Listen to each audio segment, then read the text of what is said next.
Hi guys and welcome back to my channel. Today I would like to introduce you the first optimization on my E-Revo. The E-Revo from Traxxas is a great RC car in the 1/16 scale. It looks good, is well handling, not too expensive, and there are a lot of available upgrades. It's no surprise that this vehicle has been around for over 10 years and is being continuously improved. That's why I had to buy one. Here you can see a few driving scenes with a 2S battery, at which the E-Revo already reaches around 50 km per hour and is really fine. However, what annoys me is the suspension, which is far too soft. Under braking, the front end sags a lot and can even hit the ground. I don't even want to try smaller jumps in this video, because the suspension immediately bottoms out. Don't get me wrong, bottoming out is okay, but in this case the setup is way too soft. So in this video I want to show you how to improve the suspension, and there's one thing beside this you can easily optimize.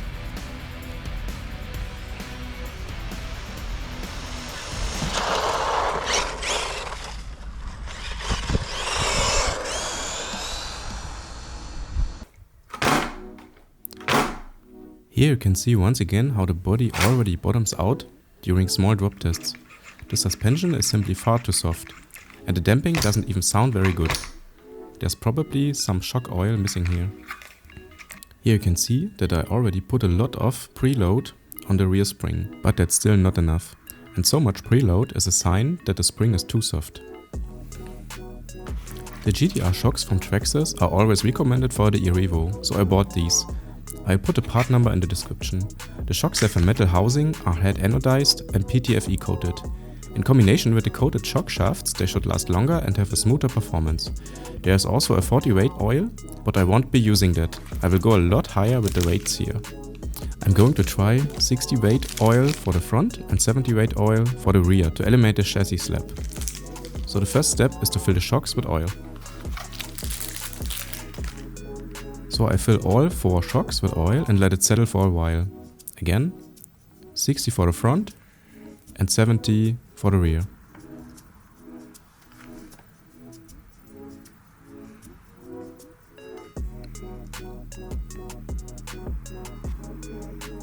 Then move the piston up and down carefully. A lot of air bubbles will come out at the beginning. After that, leave everything to settle again for a few minutes and fill up with more oil if necessary.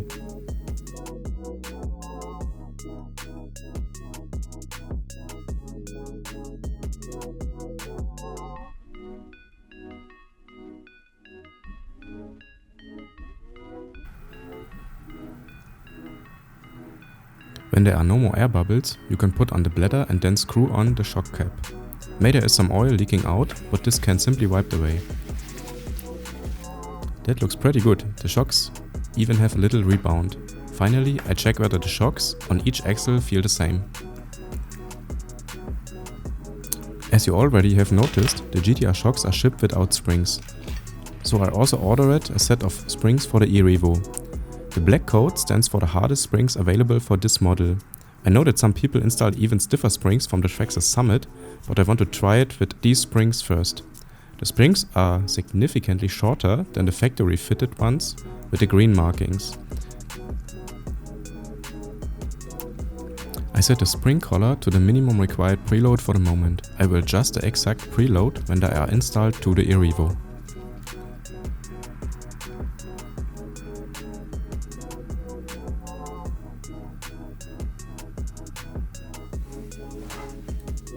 Let's start with the installation. Here we have the prepared shock absorbers. In addition, I'm going to install these metal pivot bolts, which are a bit more durable than the plastic ones. Then the bearings of the linkages are also made of simple plastic, which I replace with real ball bearings. Each linkage requires 2 bearings, so in total 8 ball bearings have to be replaced.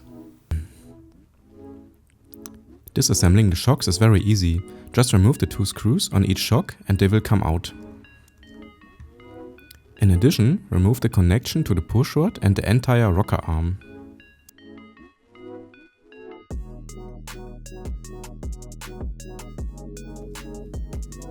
The rocker arm consists of 2 halves. These must also be disassembled.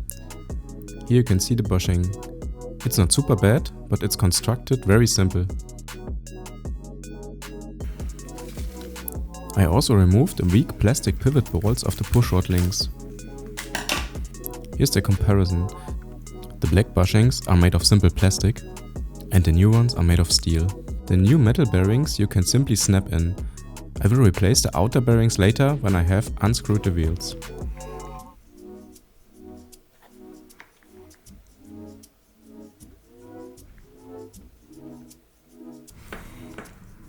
But let's continue with the rocker arms.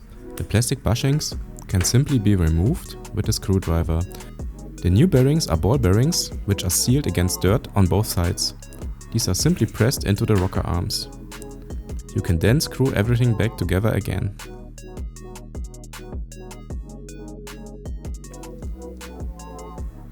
This looks very good and feels much better. Of course, I will do the same on the front axle. When everything is complete, it looks like this.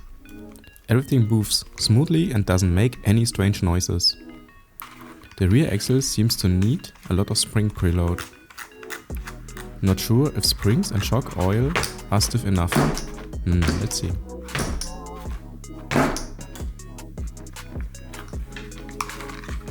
Finally, I would like to show you the bearings for the steering. As with the rocker arms, there are simple plastic bushings that can be replaced by higher quality ball bearings. First, I loosen the screws of the skid plate. Here you can see the outer plastic bushing. If you remove the steering linkage, then you can also see the inner one. Simply remove the two bushings and then snap the ball bearings into place.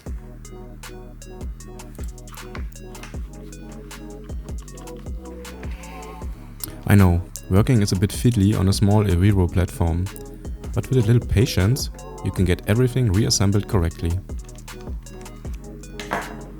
Yeah, and that's it. The ball bearings will make the steering much smoother and reduce the load on the servo. And that's all for now. Everything feels very promising at the moment. I'm going to take the E-Revo for its first test ride tomorrow. Until then, I hope that all the upgrades will have paid off.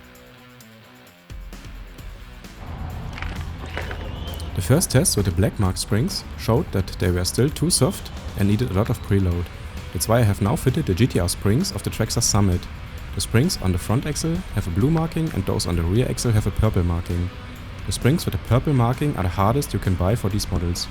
The shock oil is still 60 weight at the front and 70 weight at the rear axle. The E-Revo now drives much stable and more agile. In addition, the tendency for traction rolls has been reduced as the vehicle no longer snaps into corners that much. Maybe I will still increase the oil to 70 weight in the front and 80 weight in the rear. Let's see how further test drives go.